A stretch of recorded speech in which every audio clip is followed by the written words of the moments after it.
बिस्मिल्लाहिर्रहमानिर्रहीम। अस्सलाम वालेकुम। Welcome to my YouTube channel. जी तो कैसे हैं आप सब?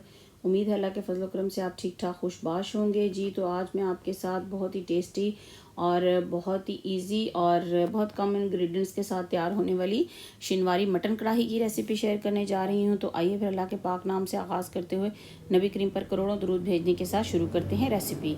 जी तो रेसिपी शुरू करने के लिए यहाँ मैंने जो है लो फ्लेम पर देगची को रख दिया है और इसमें मैं अब ऐड करूँगी cooking oil. Cooking oil half cup के करीब ऐड करेंगे और इसके साथ ही फ्लेम को थोड़ा सा करेंगे तेज़ ताकि ऑयल हमारा हो जाए गरम। और हम इसमें ऐड करेंगे अब अपना मटन। ये मेरे पास 1200 ग्राम के करीब है, यानी 1 किलो से थोड़ा ज़्यादा है। तो मटन ऐड करने के साथ ही अब मैं इसमें ऐड करूँगी सॉल्ट 1 टेबल स्पून। आप अपने टेस्ट के हिसाब से ऐड कर लीजिए। और अब हम इसको थोड़ा सा फ्राई करेंगे। फ्राई हम इतना करेंगे कि गोश्त का कलर जो है वो चेंज हो जाए। जी इस तरह हम इसको करेंगे फ्राई मीडियम फ्लेम पर। जी तो 5-7 मिनट में तकरीबन हमारे गोश्त का कलर चेंज हो गया है। तो अब हम इसमें ऐड करते हैं जिंजर गार्लिक पेस्ट, यानी लहसुन और अदरक का पेस्ट। ये 1 टेबल स्पून जिंजर पेस्ट है, 1 टेबल स्पून ही गार्लिक पेस्ट है। तो ये पेस्ट ऐड करने के बाद भी हम इसको तकरीबन 5-7 मिनट अच्छे से फ्राई करेंगे, भूनेंगे, ताकि जो कि है गोश्त की हीक वगैरह सारी ख़त्म हो जाए। जी इस तरह से अच्छे से भूनने के बाद हम अब इसमें ऐड करेंगे हरी मिर्चें, ग्रीन चिलीज़। 2 बड़ी साइज़ की मेरे पास मिर्चें थी, उनको मैंने कट कर लिया है। ज़्यादा बेहतर ये है कि आप हरी मिर्च का पेस्ट ऐड करें। जी तो इसको पेस्ट ऐड करने के साथ हम इसमें अब इसको अच्छे से इसके साथ भी थोड़ा सा भूनते हैं। और इसके बाद हम इसमें ऐड करेंगे जी टमाटर। और टमाटर मेरे पास यहाँ 5 बड़े साइज़ के थे, तो मैंने उनको काट के इस तरह आप इसके ऊपर इस तरह से रख दीजिए टमाटर। और हम तकरीबन इसको टमाटर डालकर ढक्कन बंद करके गोश्त गलने तक पकाएंगे। मैंने तकरीबन इसको आधा घंटा जो है वो ढक्कन बंद करके, ये देखें जब हम इसका ढक्कन बंद कर दिया, अब इसको आधे घंटे के लिए हम छोड़ देते हैं। जी तो आधा घंटा हो गया है। अब हम ढक्कन उठाते हैं और देखते हैं जी हमारे गोश्त की क्या पोजीशन है। ये देखें जी टमाटर गल चुके हैं और गोश्त भी हमारा थोड़ी सी अभी इसमें कसर है, यानी ये इसको थोड़ा सा टाइम हमें लगाना पड़ेगा।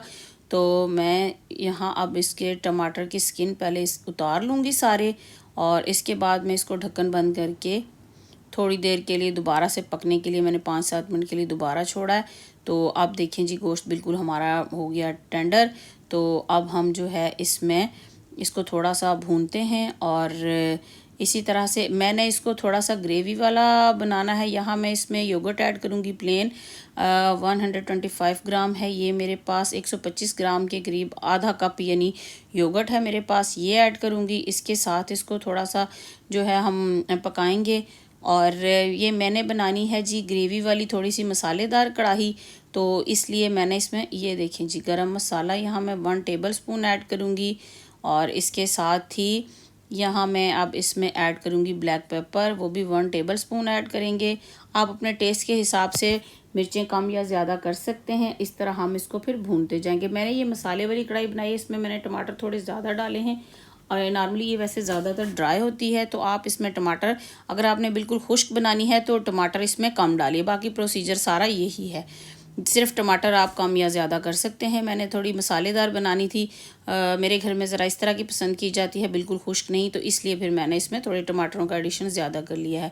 ये देखें जी अब हमारा जो है वो तकरीबन तैयार हो चुका है, कढ़ाई हमारी तैयार हो चुकी है। अब हम इसमें 2 table spoon lemon juice add करते हैं और इसको अच्छे से करते हैं मिक्स। देख लें इसको सारी ये भून भी गई और सारा इसने अब ऑयल भी जो है वो छोड़ दिया है। और अब हम इसको करते हैं जी डिश आउट। ये देखें जी इस तरह से हमारी बड़ी टेस्टी सी कढ़ाई तैयार हो चुकी है। आपने अगर ये इसमें ग्रेवी नहीं रखनी, मसाला नहीं रखना, तो टमाटर कम ऐड करें, तो आपके पास वो ग्रेवी नहीं है बनेगी। फिर आप बिल्कुल इसको भून कर खुश्क कर लीजिए।